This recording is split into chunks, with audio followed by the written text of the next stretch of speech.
Nah, kita dengarkan karena beliau adalah seorang yang berlatar belakang dengan didikan agama yang sangat kuat. Dia penghafal Al-Quran. Ya, kita dengar kesaksiannya secara lengkap supaya kita bisa diberkati. Ya, tetap di channel ini, jangan kemana-mana. Kita sambut Bapak Burhanuddin Haji Usman. Salam, haleluya, Tuhan Yesus. Haleluya. Ya. Haleluya, puji Tuhan. Apa kabar Pak? Pak Burhanuddin?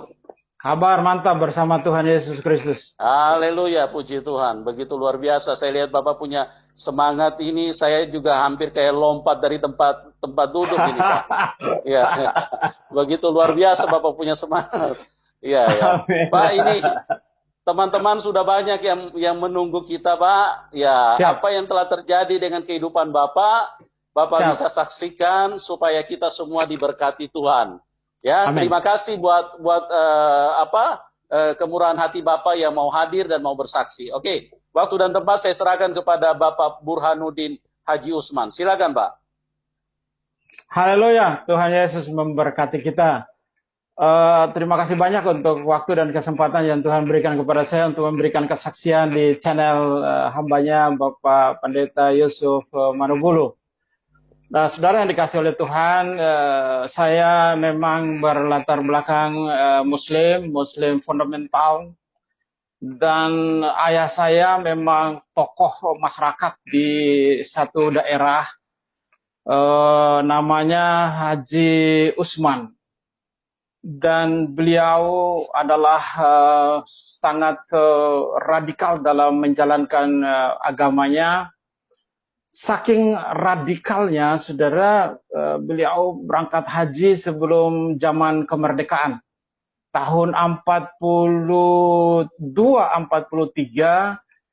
beliau berangkat haji untuk memenuhi rukun Islam yang kelima adalah naik haji ke Baitullah.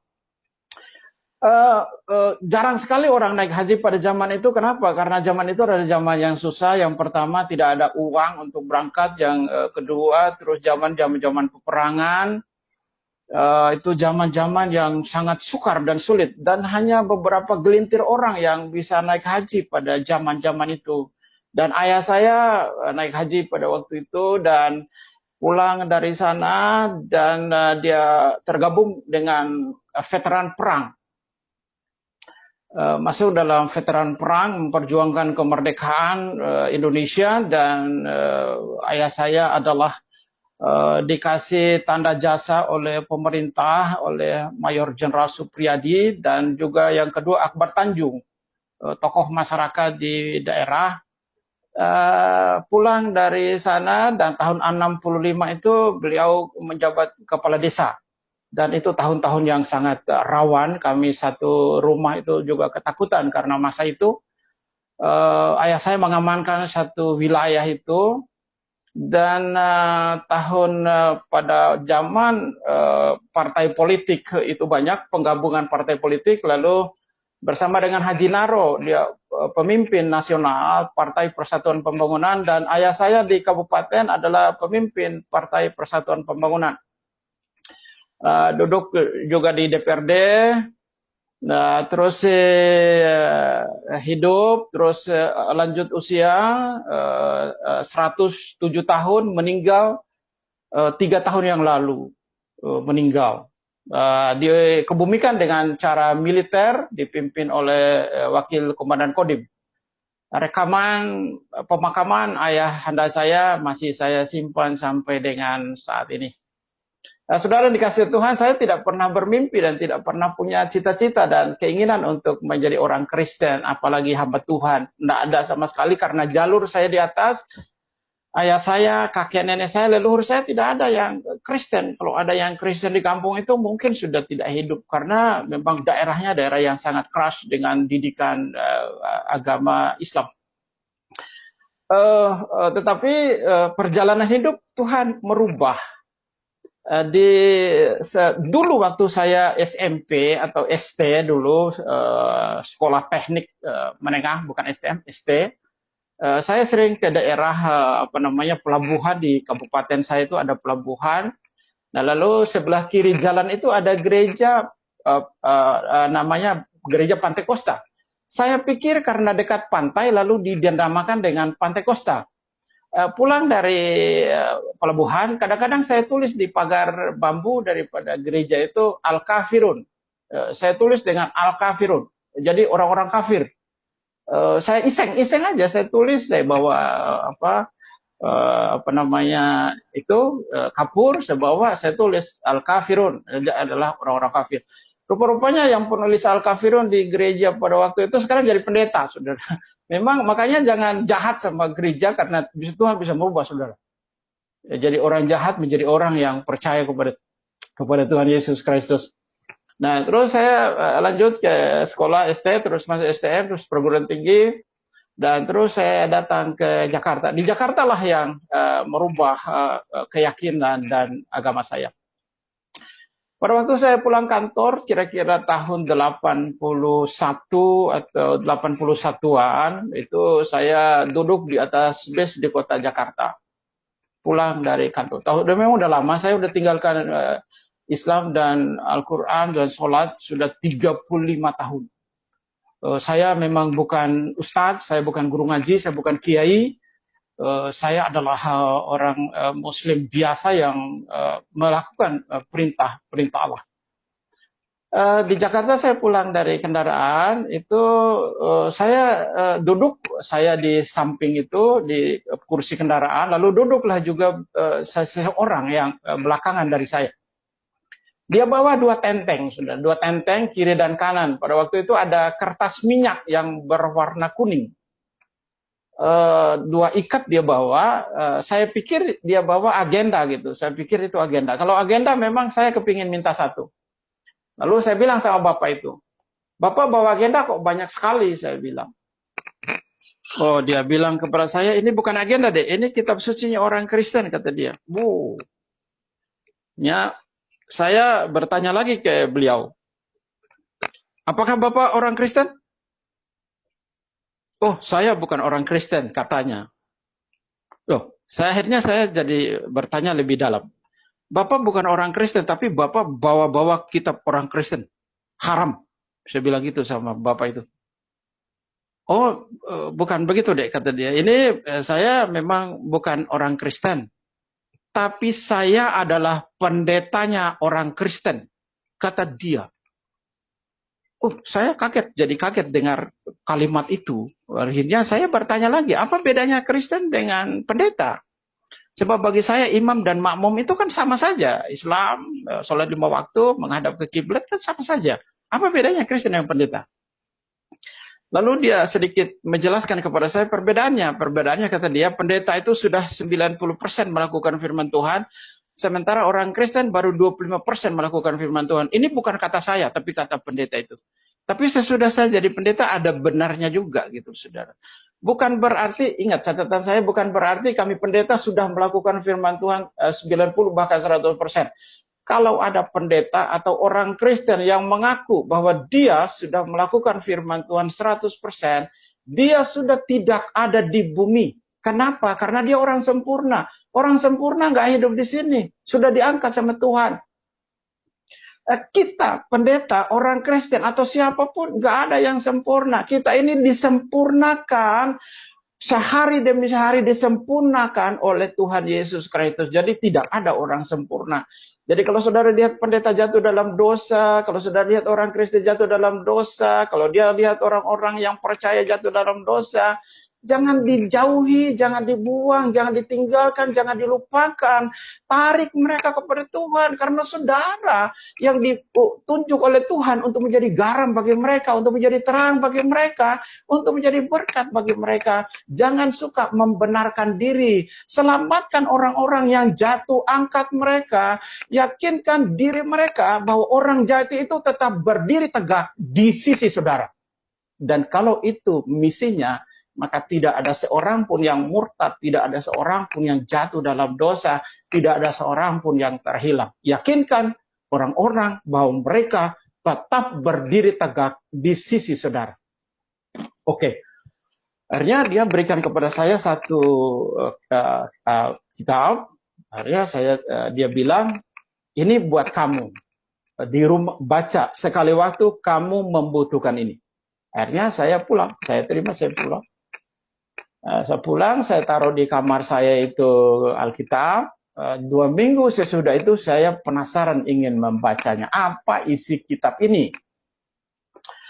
Sesudah sholat Isya, saya membuka Alkitab, taruh Alkitab, ada Al-Quran, ada hadis Nabi saya, dan ada Alkitab atau Bible. Al-Quran saya sudah hafal, tetapi ingat saudara, saya sudah melupakan hafal ayat-ayat Al-Quran. Dulu sih saya memang jago hafal ayat-ayat Al-Quran, sekarang sih sudah lupa karena sudah 35 tahun. Tetapi masih ada beberapa ayat-ayat Al-Quran yang saya masih hafal secara jelas dan sempurna. Contoh surat Al-Fatihah, A'udzubillahi minasyaitonirrajim, Bismillahirrahmanirrahim, Alhamdulillahirabbil alamin, Arrahmanirrahim, Maliki yaumiddin, Iyyaka na'budu wa iyyaka nasta'in, Ihdinas siratal mustaqim, siratal ladzina an'amta 'alaihim ghairil maghdubi 'alaihim waladdallin. Surat An-Nas, surat terakhir dari surat Al-Quran, itu saya juga masih hafal. Bismillahirrahmanirrahim, Qul a'udzu birabbin nas, malikin nas, ilahin nas, min syarril waswasil khannas, allazi yuwaswisu fi sudurin nas minal jinnati wan nas. Ada lagi beberapa surat saya masih hafal. Memang sukar untuk melupakan hafalan-hafalan itu, Saudara. Padahal saya sudah tidak menggunakannya sudah 35 tahun. Jadi memang susah. Saya pernah dilayani pelepasan supaya saya ingin dilepaskan dari ayat-ayat ini, tapi tidak bisa. Tidak bisa. Sampai sekarang, Saudara. Tapi saya tidak lagi melakukannya. Saya mengucapkannya doa Bapa kami setiap hari dalam hidup saya. Akhirnya saya buka ini. Saya buka apa isinya Bible ini. Saya buka dengan kalimat Bismillahirrahmanirrahim. Saya membuka Bible dengan kalimat Bismillah. Lalu saya melihat satu kalimat besar di dalam lembaran di depan, ada tulisan besar, Kejadian. Saya baca Kejadian itu, huruf perikopnya Kejadian. Saya kaget, Saudara. Kenapa saya kaget? Saya pikir dalam hati saya, ini kejadian apa ya? Kok ada kejadian? Mestinya kan kitab suci itu penulisnya ada, siapa, tahun berapa, di mana diturunkan, dan segala macam. Kan itu mesti ada. Tetapi ini kok Kejadian? Karena judul itu aneh bagi saya, akhirnya saya baca itu isinya Kejadian itu. Sesudah saya membaca Kejadian itu, begitu terbelalaknya saya dan menemukan sesuatu yang belum pernah saya ketemukan di dalam kitab saya, Al-Quran. Belum pernah. Apa yang belum pernah saya ketemukan adalah Alkitab ini menceritakan bahwa Tuhan menciptakan hari pertama, apa hari kedua, apa hari ketiga, apa hari keempat, apa hari kelima, apa. Itu diceritakan secara jelas.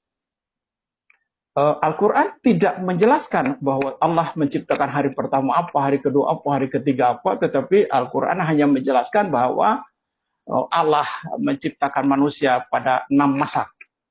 Jadi tidak ada penjelasan yang rinci di dalam Al-Quran. Jadi dalam Bible ini saya menemukan penjelasan yang rinci. Oh, saya pikir begitu saya selesai baca, saya pikir, oh, kalau begitu rupa-rupanya kita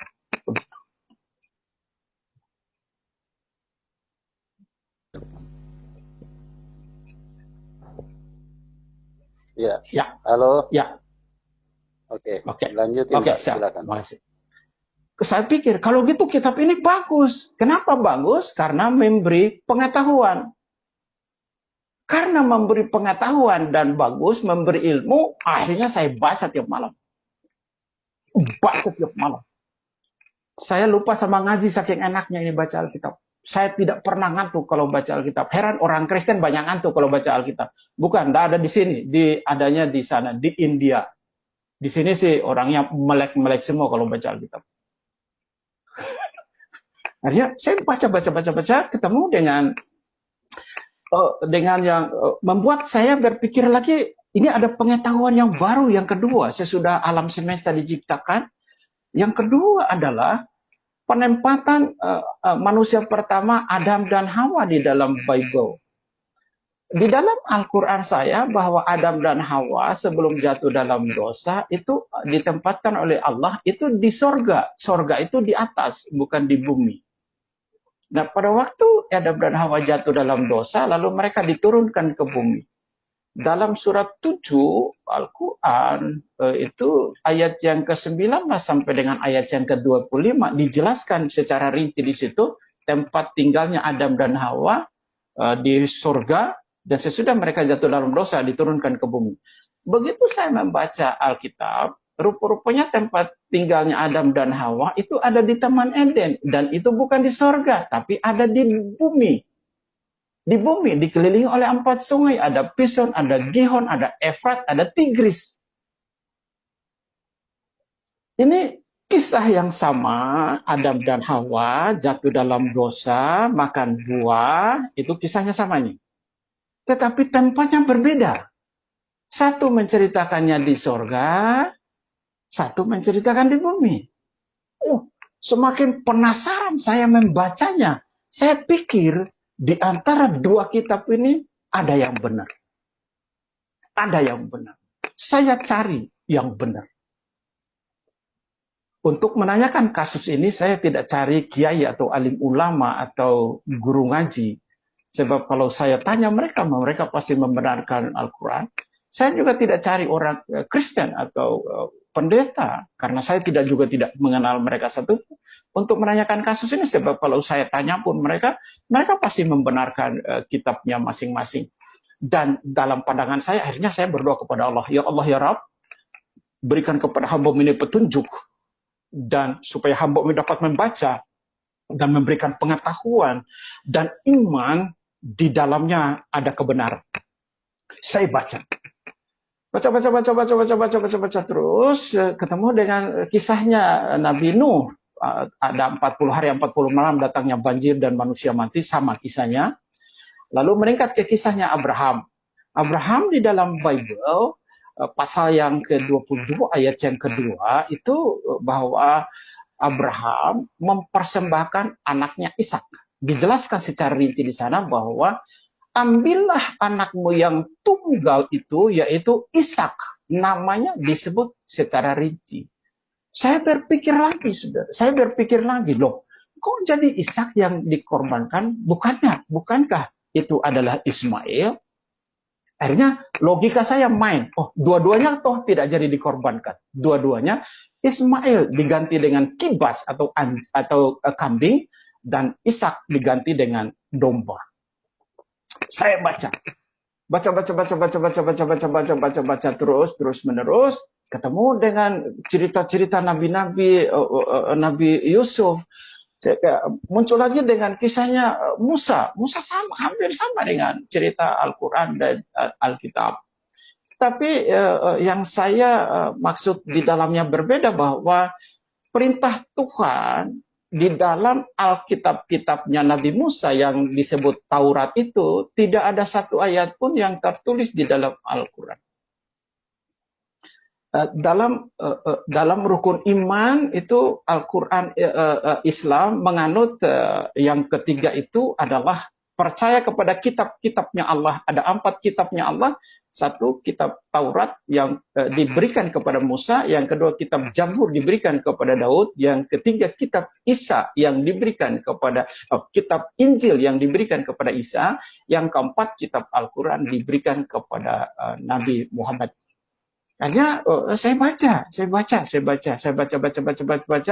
Oke, kisah Musa selesai, saya baca lagi dengan Yosua, saya baca dengan Samuel, saya baca raja-raja, saya baca semua, saya baca. Ini kisah merupakan sejarah para nabi. Akhirnya saya membaca kisahnya Nabi Ayub. Ini dalam penyelidikan sendiri, tidak ada yang menuntun, tidak ada yang memimpin, tidak ada yang membimbing, tidak ada yang mengatur. Ini dalam penyelidikan seorang diri, hanya bersama dengan Tuhan, ya Tuhanku dan ya Rabbku. Enggak ada yang lain, hanya sendiri, meminta petunjuk. Saya mempelajari. Artinya di dalam kitab Ayub, saya menemukan sesuatu yang ganjil. Al-Quran menyebutkan bahwa ayahnya Nabi Ayub adalah Esau. Esau adalah Ais dalam Al-Quran, atau Esau. Esau itu saudaranya Yakob, saudara kembar Yakob dan Esau. Dan Nabi Ayub di dalam Al-Quran adalah anaknya Esau. Sementara kalau saya lihat sejarahnya dalam ini lagi-lagi dalam penyelidikan sendiri, tidak tanya orang.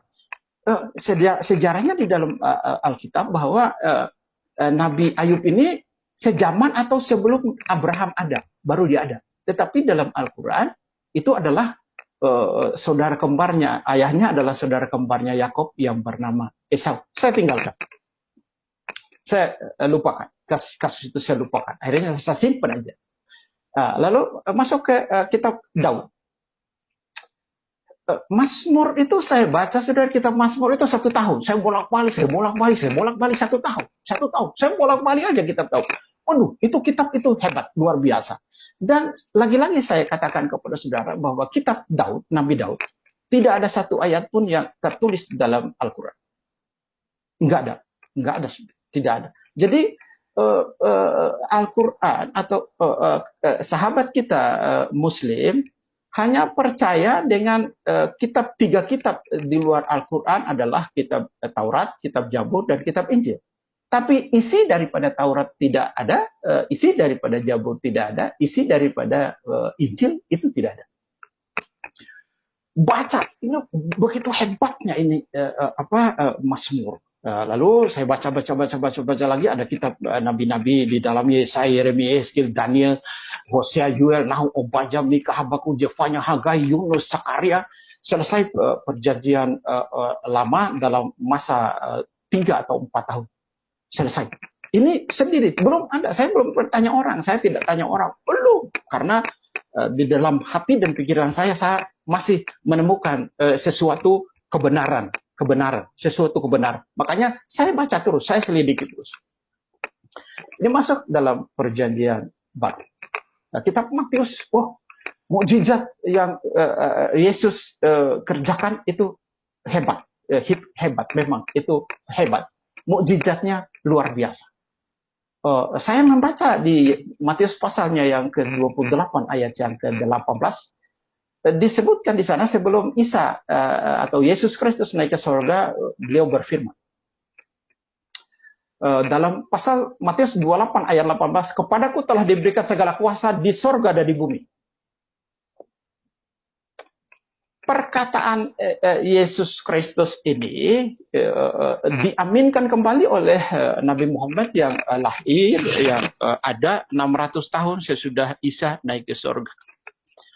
Allah Ta'ala berfirman kepada hambanya Nabi Muhammad di dalam surat 3 Ali Imran 45, demikian, Isabnu wajhah fid dunya wal akhirah. Artinya, sesungguhnya Isa putra Maryam, dialah yang terbesar di dunia dan di akhirat. Nyambung antara perkataan Allah lewat Rasulnya Nabi Muhammad di dalam Ali Imran 3 ayat yang ke-45 dengan Matius pasal yang ke-28 ayat 18 menuju kepada satu orang, yaitu Isa Al-Masih atau Yesus Kristus. Saya mendapatkan titik poin. Oh, berarti ini satu nama. Oke, lanjut. Saya baca kitab Markus. Oh, luar biasa juga. Saya baca kitab Lukas. Hebat. Lalu saya baca lagi kitab Yohanes. Kitab Yohanes telah membuka pemahaman saya tentang Yesus Kristus yang adalah Tuhan yang benar. Yang pertama saya baca. Ini masih sendiri, ini masih baca sendiri, masih menyelidiki sendiri. Belum ketemu dengan siapapun dan saya nggak mau cerita dengan siapapun. Saya hanya dengan Allah ya Rabb saya. Yohanes pasal 1 ayat yang pertama dan ayat yang kedua dan ketiga dijelaskan di situ. Pada mulanya adalah firman, firman itu bersama-sama dengan Allah dan firman itu adalah Allah. Segala sesuatu diciptakan oleh Dia, tanpa Dia tidak ada sesuatu pun yang diciptakan. Jadi Yesus di situ adalah firman, dan ayatnya yang ke-14 berkata, firman itu telah menjadi manusia. Kun fayakun, jadilah dia menjadi manusia. Kalimat dengan kalimat kun, hanya dengan kalimat kun oleh Allah Ta'ala, maka jadi. Kun fayakun. Oh, rupanya ini yang disebut itu. Nah, sebelum saya lanjut lagi membaca, saya buka lagi di dalam Al-Zukhruf surat 43 Al-Zukhruf 61. Saya combine dengan Yohanes 1 ayatnya yang pertama dan ayatnya yang kedua dan 14. Di dalam Al-Zukhruf 43 ayat yang ke-61, Allah Ta'ala berkata kepada hambanya Nabi Muhammad, sesungguhnya Isa itu memberikan pengetahuan kepada kamu tentang hari kiamat. Jangan kamu ragukan tentang kiamat itu, ikutlah aku dan inilah jalan yang lurus. Saya jadikan satu antara perkataan Yohanes pasal 1 ayat 1, 2 dan ayat 14 dengan Al-Quran 43 Al-Zukhruf 61. Kok Isa yang tahu hari kiamat? Kenapa bukan Nabi Adam? Kenapa bukan Nabi Ibrahim? Kenapa bukan Nabi Daud? Kenapa bukan Nabi Musa? Kenapa bukan nabi-nabi yang lain? Atau kenapa bukan nabi besar saya Nabi Muhammad? Karena beliau adalah nabi besar bagi umat Islam. Dan juga bagi saya pada waktu itu nabi besar. Nah, kenapa tidak diberikan kepada nabi saya nabi besar? Hal untuk mengetahui hari kiamat. Kenapa Isa? Kenapa hanya Isa yang tahu hari kiamat? Kenapa bukan nabi yang lain? Dari sinilah saya berpikir, rupanya Isa tahu hari kiamat. Kalau kita jadikan satu dengan Yohanes pasal 1 ayat 1 sampai dengan ayat yang ke-14, genaplah. Pada mulanya adalah firman, firman itu bersama-sama dengan Allah, dan firman itu adalah Allah. Tidak boleh nabi yang tahu hari kiamat. Enggak boleh nabi tahu hari kiamat. Yang tahu hari kiamat cuma Allah, enggak boleh manusia. Kalau enggak boleh manusia, tapi kenapa Isa Al-Masih tahu hari kiamat? Berarti mikir. Kita mikir, siapa Isa itu? Siapa Isa itu sehingga dia harus tahu hari kiamat? Enggak boleh nabi, saudara. Nabi besar aja tidak dikasih tahu, apalagi nabi biasa. Tapi kenapa Isa? Jadi mikir saya, mikir juga saudara. Kenapa Isa yang tahu hari kiamat? Saya menemukan sesuatu di dalam hati dan pikiran saya. Saya baca lagi di dalam Injil Yohanes pasal 14 ayatnya yang pertama sampai dengan ayatnya yang ke-6. Tuhan Yesus berkata Yesus Kristus berkata di sana, jangan gelisah hatimu, percayalah kepada Bapa dan juga percaya kepadaku. Di rumah Bapakku banyak tempat, kalau tidak aku tidak mengatakan kepadamu, sebab aku pergi ke sana untuk menyediakan tempat bagi engkau. Sesudah aku pergi, aku akan datang kembali menjemput kamu, supaya di mana aku berada, kamu pun berada. Ayat 6 berkata, akulah jalan dan kebenaran dan hidup, dan tidak ada seorang pun yang sampai kepada Bapa kalau tidak lewat aku. Saya menemukan lagi, ini yang saya cari. Dalam hati saya, ini yang saya cari. Kenapa ini yang saya cari? Saya adalah manusia berdosa. Saya memerlukan orang saleh, saya memerlukan orang suci. Saya memerlukan seseorang untuk membawa saya ke surga. Kalau cuma dengan ibadah saya, iman saya, yang saya lakukan dalam hari-hari saya, rasa-rasanya saya nggak mungkin masuk surga. Di dalam cerita agama saya Islam, Nabi Adam saja satu dosanya cuman makan buah kuldi, dibuang ke bumi, dilempar, dikeluarin dari surga. Saya banyak dosanya mau masuk surga, mimpi kali. Dan saya menemukan ini. Saya perlu ini. Dan inilah yang saya cari. Akhirnya saya menemukan lagi, baca lagi di dalam Kisah Para Rasul pasal 4 ayat yang ke-12. Jelas penulis Kisah Para Rasul itu berfirman di situ bahwa sebab di bawah kolong langit tidak ada nama lain yang diberikan kepada manusia yang olehnya bisa selamat kecuali Dia atau Yesus Kristus. Tidak ada nama lain di bawah kolong langit. Bukan hanya di Arab, bukan hanya di Israel, bukan hanya di Indonesia, bukan saja di Amerika, bukan saja di China, tapi di kolong langit tidak ada nama lain yang diberikan kepada manusia yang olehnya bisa selamat. Saya menemukan lagi. Saya belum tanya orang, dan saya nggak mau tanya orang. Biarkanlah saya bersama dengan Allah, Rabb saya, untuk berkomunikasi, membaca kitab suci, 2 kitab suci ini.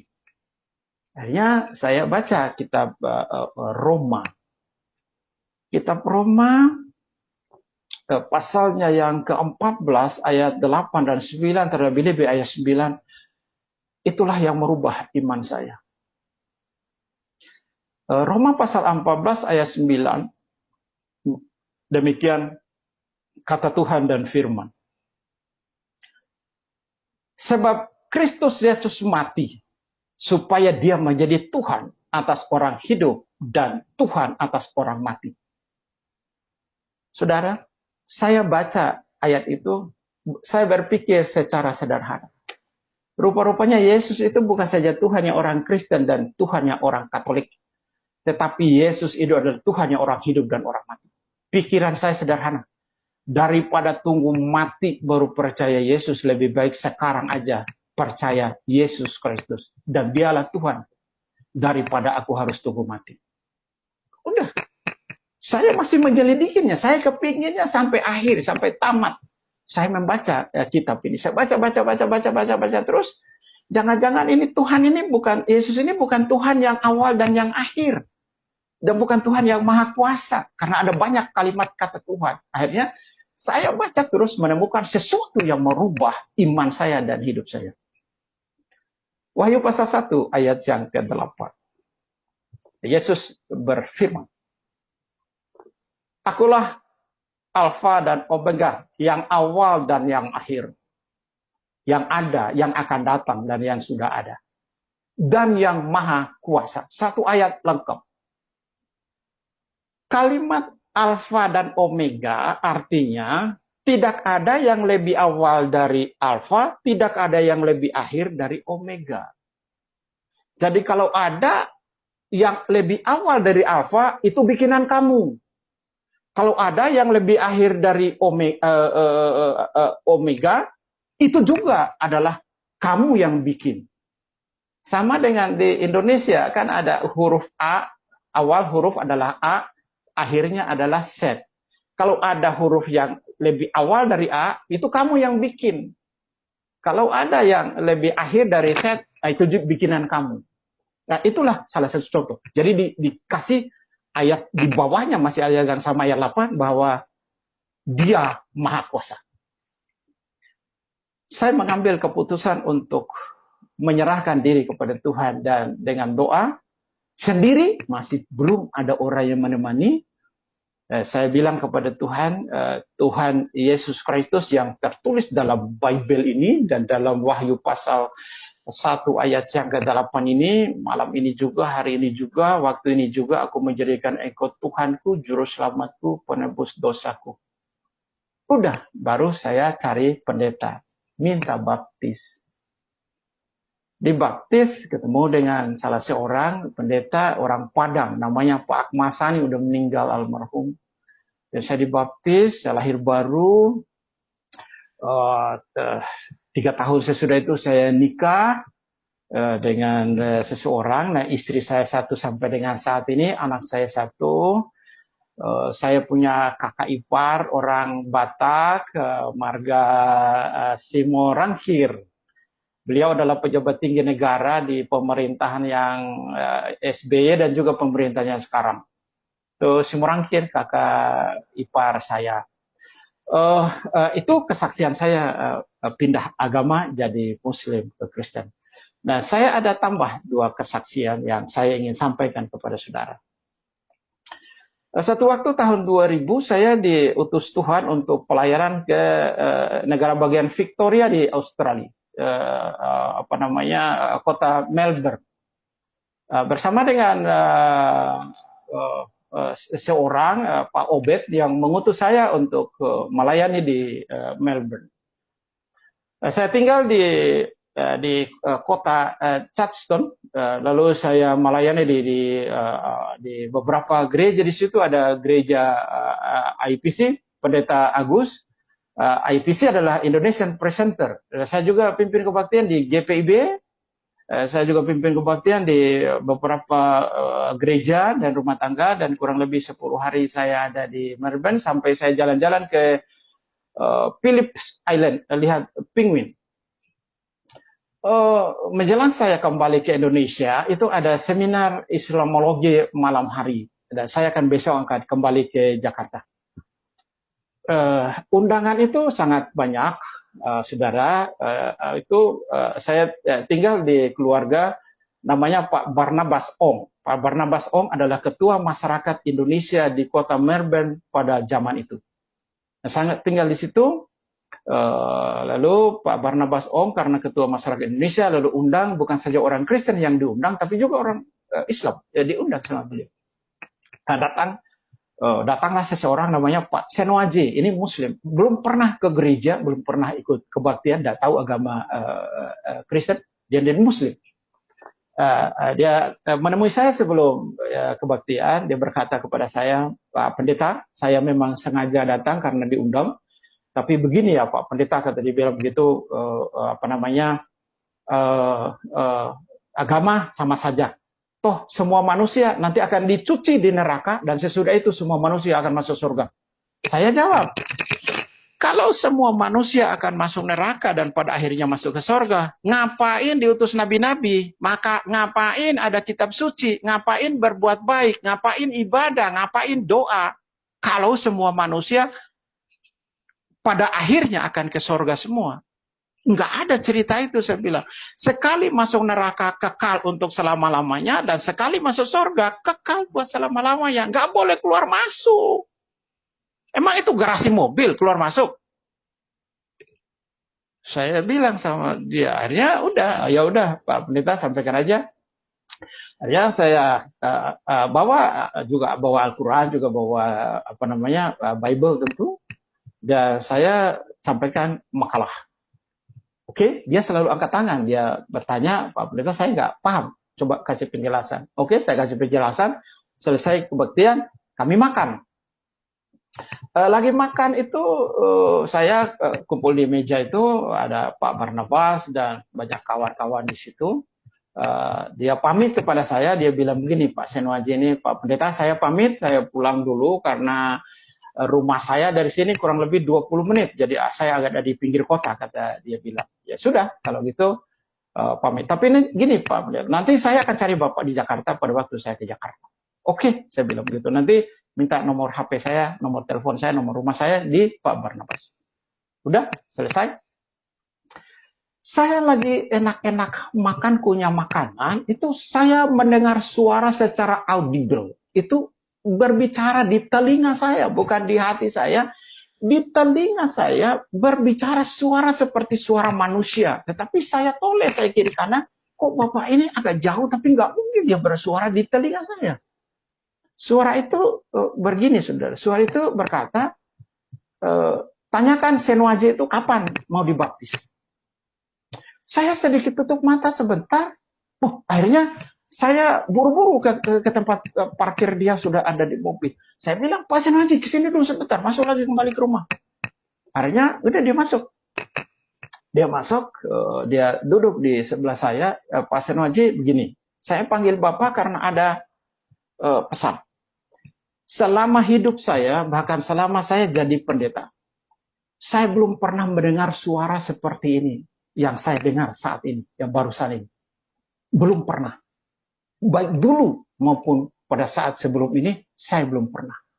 Baru sekali ini saya mendengar ada suara seperti itu. Suara apa itu, Pak Pendeta, kata dia? Suara itu suruh tanya Bapak kapan mau dibaptis. Dia kaget, terus dia sedikit kayaknya merem mata atau apalah segala macam gitu. Lalu dia buka mata, dia komat kamit. Akhirnya dia bicara kepada saya. Kalau memang itu suara yang Pak Pendeta dengar di telinga, suara Tuhan, saya akan melaksanakannya karena itu adalah suara Tuhan. Kalau begitu begini, saya serahkan diri saya kepada Tuhan karena saya sudah banyak mendapatkan penjelasan tadi dari Bapak Pendeta. Saya malam ini juga serahkan diri saya kepada Tuhan dan saya percaya Yesus Kristus adalah Tuhan dan Juru Selamat. Jadi kapan Anda mau dibaptis? Terserah Pak Pendeta. Malam ini saya siap untuk dibaptis. Nanti saya pulang ke Indonesia, saya cari Bapak juga, saya siap untuk dibaptis. Saya tanya Pak Barnabas, di situ ada ketua masyarakat Indonesia itu juga seorang pendeta. Pak Barnabas, ini gimana? Dia baptis di sini besok, lusa, atau minggu depan, atau bulan depan, atau dia kembali ke Indonesia, cari saya di sana. Pak Barnabas bilang sama saya, jangan baptis besok. Jangan dia tunggu ke Indonesia. Kalau baptis besok dia udah berubah. Banyak godaan. Istrinya melarang, keluarganya melarang. Nanti banyak sekali godaannya, banyak sekali hambatannya. Kalau memang dia hari ini, malam ini juga dibaptis, kita baptis malam ini, kata dia. Akhirnya isi baptis. Saya baptis itu malam. Luar biasa. Itu mungkin dalam sejarah hidup saya tidak akan pernah lupa sampai saya mati. Bahwa saya mendengar suara Tuhan, dan orang yang saya layani pertama kali dia ibadah, dan hari ini juga dia menyerahkan diri kepada Tuhan, malam itu juga dia dibaptis. Saya punya keponakan, kalau saudara ada Facebook, itu ada Biong di Facebook, itu ponakan saya tinggal di sana, saya memantau iman dari Senoaji itu lewat ponakan saya selalu bertanya, gimana dengan Senoaji? Setia sama Tuhan, kata satu keluarga, hebat, luar biasa. Dan hari ini saya mau katakan kepada saudara, kalau saudara mendengarkan suara Tuhan malam hari ini, baik lewat pendeta, lewat renungan, lewat khotbah, lewat live, lewat channel, lewat firman, lewat video, lewat kaset, jangan keraskan hatimu. Karena kita tidak tahu besok terjadi apa. Kalau kita masih hidup, puji Tuhan. Kalau kita nggak ada lagi, bekal apa untuk ke sana? Percaya Yesus Kristus Tuhan dan Juru Selamat. Itu kisah pelayanan. Sekarang masih ada waktu sedikit. Saya menceritakan tentang perbuatan Tuhan atas diri saya sendiri, atas diri saya. Saudara, saya adalah hamba Tuhan yang dikenal oleh orang. Nggak dikenal semua sih, saya tidak dikenal orang. Hanya ada beberapa gelintir orang yang tahu saya bahwa saya adalah hamba Tuhan yang suka mengusir setan dan suka menyembuhkan penyakit gitu. Saya memang punya karunia itu. Mudah-mudahan saya tetap ada di dalam karunia itu. Satu waktu saya kena sakit dan penyakit yang agak lumayan parah. Alat tester saya membengkak, alat reproduksi itu membengkak. Itu 2 kali mungkin lebih besar dan saya tidak bisa pakai celana dalam. Saya mau maaf bahasa saya menyangkut hal-hal di bagian dalam. Saya nggak bisa pakai celana dalam. Lalu akhirnya pada hari Jumat itu saya dilarikan ke rumah sakit oleh istri saya dan diperiksa oleh dokter dan difoto. Di dalamnya itu ada daging, di antara 2 telur kiri dan kanan ada daging tumbuh seujung kelingking. Jadi kelihatan warna putih, ada daging dan itu membengkak. Dokter berkata kepada saya, Pak Burhanuddin, besok hari Sabtu, Bapak dioperasi. Saya bilang, jangan operasi saya hari Sabtu. Operasi saya hari Senin. Loh, emang kenapa? Hari Minggu sore saya pimpin kebaktian, Pak. Pimpin kebaktian. Bapak ini Burhanuddin, pimpin kebaktian. Bapak ini pendeta atau romo, kata dia. Atau ustadz. Saya jawab, masa ustadz pimpin kebaktian? Saya pendeta. Dokter begitu bangganya dengan saya. Dia bilang, Selama hidup baru kali ini saya dengar ada nama pendeta Burhanuddin. Kita satu Tuhan tapi tidak satu gereja. Saya Katolik, Bapak Protestan. Saya senang sama Bapak. Dan saya tidak mau Bapak cepat mati, kata dia. Emang kenapa, Pak? Kok saya bisa cepat mati? Ini penyakit yang sangat rawan. Kalau Bapak berjalan, paha menjepit, ini bisa pecah di dalam. Kalau masuk ke ginjal akan rusak. Kalau masuk ke usus, mungkin seminggu Bapak mati. Nah, saya tidak izinkan Bapak untuk turun jalan. Kalau mau buang air kecil, pakai pispot aja, kata dia. Tetapi saya harus pimpin kebaktian. Itu, saudara tahu, kebaktian itu, kebaktian di gereja di daerah Senen, Keramasoka nomor 4. Itu kebaktian umum jam 5 sore dan plus kebaktian orang-orang sakit. Pak dokter bilang sama saya, kalau begitu hari Minggu pagi habis pulang gereja saya datang ke Bapak, cek kesehatan Bapak. Kalau tidak izinkan saya untuk datang pimpin kebaktian, jangan coba-coba, kata dia, wakilkan aja kepada orang lain. Akhirnya hari Minggu dia datang cek saya, dia bilang, saya tidak izinkan Bapak untuk pimpin kebaktian, wakilkan aja. Saya bilang tidak boleh, saya sudah didoakan untuk pimpin kebaktian. Akhirnya dia keluar, saya tanda tangan surat pernyataan, saya kontak pendeta yang koordinator pelayanan di gereja sana. Pak pendeta tolong jemput saya di rumah sakit, saya sakit. Oh iya, Bapak pimpin kebaktian. Saudara, saya pergi pimpin kebaktian itu masih ada jarum infus nempel di lengan saya. Saya nggak bisa pakai celana dalam. Saya naik jalan udah ngangkang. Mereka nyanyi kira-kira 45 menit. Saya khotbah juga kira-kira 45 menit. Setelah saya khotbah, saya bilang sama Tuhan, Tuhan biar hambamu ini mendoakan mereka aja dari mimbar. Tapi hati kecil saya tidak. Saya harus mendoakan mereka. Saya turun dari mimbar, doakan satu-satu. Saya mendoakan satu-satu. Selesai kira-kira jam 10, jam 11 malam. Itu kebaktian jam 5. Saya mendoakan semua, satu-satu. Saya diantar pulang, sampai di rumah sakit jam setengah 12 malam, saya cuci muka, saya jam 12 setengah malam, saya berdoa kepada Tuhan demikian. Tuhan Yesus, aku adalah hambamu. Kalau boleh, dan berkenan kepada engkau, nyatakanlah dirimu lewat hambamu ini, dan sembuhkanlah hambamu dengan sakit hambamu dengan caramu. Tidak dengan operasi, tapi dengan caramu. Dalam namamu, amin. Selesai, saya tidur. Dan di dekat rumah sakit ada masjid. Jam 4 mereka sudah ada pengaji. Jam setengah 5 ada ajan. Allahu Akbar, Allahu Akbar. Mereka ajan, saya bangun. Nah, pada waktu saya bangun, saya pegang, saya punya alat tester. Kempes. Tadi kemarin tuh membengkak. Sekarang kempes. Saya pencet, nggak sakit. Kalau kemarin, jangan dipencet. Dipegang aja, itu sakit. Saya buka, saya punya sarung. Oh, puji Tuhan, hilang. Saya bangunin istri saya, Mam, hilang, saya bilang gitu. Istri saya kaget, apa yang hilang, Po? Istri saya pikir ada barang yang hilang, bukan barang. Ini penyakit hilang. Masa, kata istri saya. Akhirnya dia bangun, dia buka sarung saya, iya puji Tuhan, kata dia. Lalu dokter datang jam 8, rencana operasi saya. Dokter bilang, Pak Pendeta siap untuk dioperasi? Saya jawab. Sebelum Bapak dorong ke meja operasi, periksa kembali kesehatan saya. Ada yang aneh, saya bilang. Oh, apa itu yang aneh, kata dok. Dia buka sarung saya. Barang itu kemana, Pak Pendeta, kata dia. Dokter sebutkan dengan kata barang. Saya difoto jam 4 sore. Dokter datang. Dia bilang sama saya, Pak Pendeta, daging yang tumbuh itu sudah nggak ada. Jadi Bapak tidak jadi dioperasi. Bapak pulang aja, kata dia. Luar biasa, mukjizat Tuhan terus terjadi dalam kehidupan kita. Benar kata Alkitab. Tuhan Yesus tidak hanya sejauh doa. Berdoa aja sama Tuhan. Anda sakit, Tuhan sembuhkan. Anda punya beban, Tuhan melepaskan. Anda lemah, Tuhan menguatkan. Tetap setia kepada Yesus Kristus. Apapun yang terjadi, jangan tinggalkan Tuhan Yesus Kristus dalam hidup kita.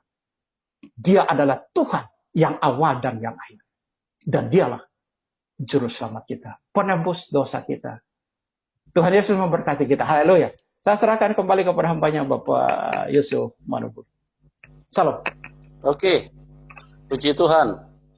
Luar biasa sekali Tuhan Yesus yang telah melakukan karyanya, yang telah menunjukkan terangnya yang ajaib, sehingga Pak Burhanuddin bisa diselamatkan Dan Amin. itu adalah satu berkat yang begitu luar biasa bagi Amin. siapapun. Bagi Amin. siapapun. Ya, kalau kita mau buka hati, ini adalah kasih karunia Tuhan yang ditawarkan kepada setiap manusia. Supaya kita tidak binasa, tapi beroleh kehidupan yang kekal. Dan bukan hanya itu. Penyediaan, penyertaan Tuhan juga begitu sempurna yang sudah disaksikan oleh Bapak Burhanuddin tadi. Bahwa pada saat beliau mengalami sakit yang parah, yang seharusnya dioperasi, tapi kalau kita percaya kepada Tuhan, kita serahkan semua kepada Tuhan, maka Tuhan Yesus penyertaannya juga sempurna di dalam hidup kita. Begitu dahsyat, begitu dahsyat, begitu hebat, ya. Tuhan yang kita percayai adalah Tuhan yang sangat nyata, Tuhan yang sangat real, Tuhan yang bukan hanya tertulis di dalam sebuah buku, tapi Tuhan yang hidup. Jadi, kehidupan Tuhan itu dinyatakan lewat kehidupan kita. Oke, dan bagi Anda yang ingin mendukung pelayanan Pak Burhanuddin, di bawah layar YouTube kami sudah cantumkan nomor rekening beliau, dan juga di situ ada channel YouTube beliau. Ya, silakan Anda yang mau subscribe, silakan. Oke, teman-teman, dan sekali lagi Tuhan Yesus memberkati kita semua, dan kami menyampaikan terima kasih atas semua teman-teman yang sudah bergabung di link ini. Kami menyampaikan terima kasih kepada Bapak Burhanuddin, ya, yang sudah begitu luar biasa memberi kesaksian. Saya sendiri pun sangat diberkati, teman-teman juga semua diberkati pada malam hari ini. Amin. Pada waktu Bapak mulai bicara tadi, saya hampir lompat dari kursi, Pak, karena Bapak saya lihat semangatnya luar biasa, Pak. Ya, urapan Tuhan menyertai Bapak. Amin. Ya. Amin. Makasih Bapak luar biasa ya. Kami doakan Bapak semakin dahsyat dipakai Tuhan. Oke, teman-teman, terima kasih buat semuanya. Tuhan Yesus memberkati kita semua dan salam kemenangan buat kita semua. Amin. Amin. Shalom.